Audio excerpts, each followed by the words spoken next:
Hey guys, it's Ben the Coin Geek at Old Pueblo Coin. Welcome to the show, my friends, and let's enjoy together some coins, some things maybe some of you haven't seen before. We're going to get a little bit of some history and education here.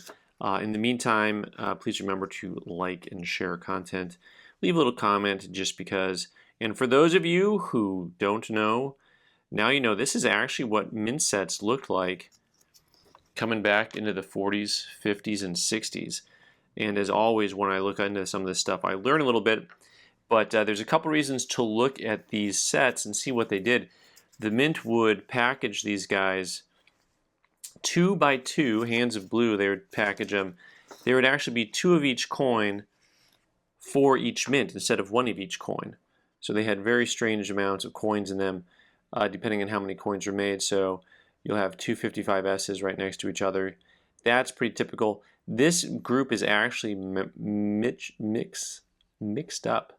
I'm mixed up. Here we go. Because this has the Denvers mixed in with the San Francisco coins. So one of the main things that I want you to look at here is not just the history, but the toning. And one of the reasons why I like this subdued toning, this type of toning, is because of the originality, and it reminds me very, very much so of coins that came out of mint sets. And it's one of the reasons why I like some of the more subdued look with a little bit of tone to it. So these sets came, like I said, in very odd amounts because of the fact that they made 2 of each coin, just alike. And for this set is actually missing a couple coins. 1955 was a strange year. They made the only coins that San Francisco made were the penny and the dime that year. Probably said that wrong. I should check my show notes here. Penny and dime, yeah. So really there would have been a board that would have just had 2 55S pennies and 2 55 dimes in it. So this is actually missing a board, and it's kind of a little bit of a mixed up set. Also, the half dollars were only struck in Philadelphia that year. So that is why you're seeing one with the halves and one without the halves. So those are not coins that are missing. They didn't make the coins. So this set should have $2.86 total, and it has $2.64 total. One of the great things that I learned about when I was just kind of double checking on these is that there's actually this style was made starting in 47. They only made 5,000 sets in 47, y'all. So very, very scarce. But from 42 to 46, they mailed them out like in bags, and I've never seen them before. So as always, a great historical reference to use for general education if you're a U.S. coin collector is going to be the old Red Book. And that's where I learned that from 42 to 46, how they shipped them out. I didn't even know about that. They were sold in cloth shipping bags. I've never even seen those, so that's kind of cool. And this shows you the overall production rates of each in what was made, right? And their face value and their issue price. I like the fact that these were $446 issue price, $446 face value, $487 issue price. How's that? Taking notes, Mint? Are you taking notes here? The current values on these are oftentimes a little bit inflated, but sometimes I consider these things to be a little bit undervalued. Here is a mint set. I'm not 100% sure if this is the actual outer original packaging. It's got the handwritten 58 mint set on there. 58 mint set, so P and D. And sometimes these things get, look at the difference in the paper, but the setup was similar. So coins like this I find to be fun because, the other one you get to see some of the toning that's kind of subdued. This set toned with a lot of color. A lot of purples and blues, and we'll take a little bit of a closer look here on just how they were doing. This nice bluey and bingo. Lots of color on these guys. So usually these sets, I see them selling oftentimes for you know, a couple $100, $200 to $300.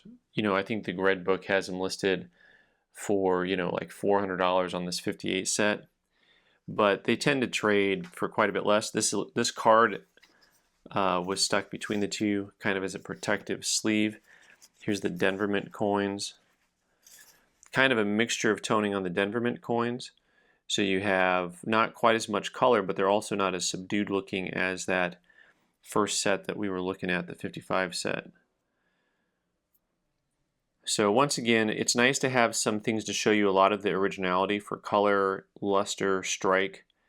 You can also see environmental damage, what happens when they're in the cardboard too long. Some of the things give an eye appeal that we enjoy, and sometimes you get some rough crusties that you don't want to see. One of the other things to note about mint sets, of course, this can be one way to try to put together sets, but also as we go further on down the line, you'll notice that 81 to 84, there's this gap. So in 82 and 83, they didn't make mint sets. And if you've ever looked at modern sets, what you find out is that you won't find, you will find that 1983 and 1982 quarters have always been a little bit more expensive. But what you'll find is that these coins were available for sale directly at the mint if you went to the mint and they had something called a souvenir set. So these guys here, Denver souvenir set, you could go to the Denver Mint or the Philadelphia Mint and purchase sets. And so lots of times these sets with the original uncirculated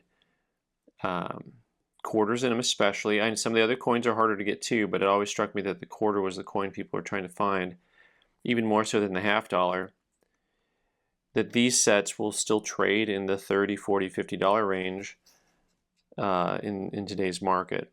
Obviously, if you find them online, you can kind of cherry pick them a little bit. There is a mint medal in here for Denver, Colorado, which is pretty cool. And then we'll see the mint medals here. Different mint medals entirely. This one is the 82 Denver. This one is the 83 Philly. And so you have the United States Mint, Philadelphia, Department of the Treasury. Very ominous looking building. I have not been to either of these buildings. This one, the Denver Mint, looks like kind of classical, and then the Philadelphia one looks a little bit like a penitentiary. Not that I've been there, just saying. But anyway, so the mint sets throughout history are pretty interesting and can be kind of harder to locate. Harder to locate coins because mint sets weren't made.